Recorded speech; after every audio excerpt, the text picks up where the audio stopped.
Hello നമസ്കാരം, welcome back to mix studio.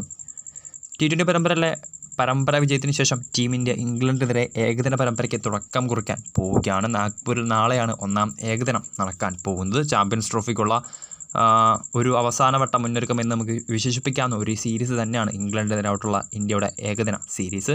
5 മത്സരങ്ങൾ അടങ്ങിയ T20 പരമ്പരയിൽ 4-1 വിജയിച്ച ശേഷമാണ് ടീം ഇന്ത്യ 3 മത്സരങ്ങൾ അടങ്ങിയ ODI സീരീസിലേക്ക് കടക്കാൻ പോകുന്നത്. ചാമ്പ്യൻസ് ട്രോഫിക്ക് പ്രഖ്യാപിച്ച അതേ സ്കോഡുമായിട്ട് തന്നെയാണ് ഏകദിന സീരീസിനും ഇംഗ്ലണ്ടിനെതിരെ ഇന്ത്യ കളിക്കാൻ പോകുന്നതും.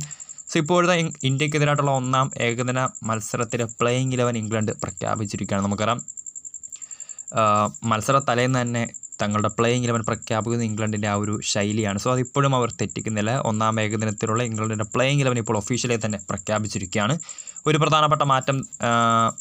പ്രധാനപ്പെട്ട മാറ്റമാണ് നമുക്കറിയാം T20 പരമ്പരയിൽ നിന്ന് ഏകദിന പ്ലേയിങ് 11ലേക്ക് ഇപ്പോൾ ഇംഗ്ലണ്ട് വരുത്തിയിട്ടുള്ളത്.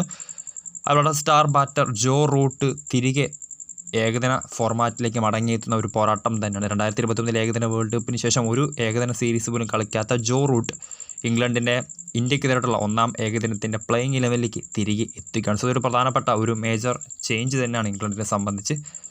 സോ ഇംഗ്ലണ്ടിൻ്റെ പ്ലേയിങ് 11 ഇതാണ്: Ben Duckett, Phil Salt, Joe Root, Harry Brook, captain Jos Buttler, Liam Livingstone, യുവതാരം Jacob Bethell, Brydon Carse, Jofra Archer, Adil Rashid, Saqib Mahmood. So ഇതാണ് ഇന്ത്യക്കെതിരായിട്ടുള്ള ഏകദിന സീരീസിൽ ഒന്നാം ഏകദിനത്തിലുള്ള ഇംഗ്ലണ്ടിൻ്റെ പ്ലേയിങ് 11. നേരത്തെ പറഞ്ഞ ഒരൊറ്റ മാറ്റമാണ്. നമുക്കറിയാം, ജോ റൂട്ട് 2021 ഏകദിന വേൾഡ് കപ്പിന് ശേഷം ഏകദിന ഫോർമാറ്റിലേക്ക് ജോ റൂട്ട് മടങ്ങിയെത്തുന്നൊരു പ്രധാനപ്പെട്ട മേജർ ചേഞ്ചാണ് ഇംഗ്ലണ്ട് തങ്ങളുടെ പ്ലേയിങ് 11 ഇപ്പോൾ വരുത്തിയിട്ടുള്ളത്. സോ വീഡിയോ ഇഷ്ടപ്പെട്ട ലൈക്ക് ചെയ്യുക, ഷെയർ ചെയ്യുക. കൂടുതൽ വാർത്തകൾക്കായി ചാനൽ സബ്സ്ക്രൈബ് ചെയ്യുക.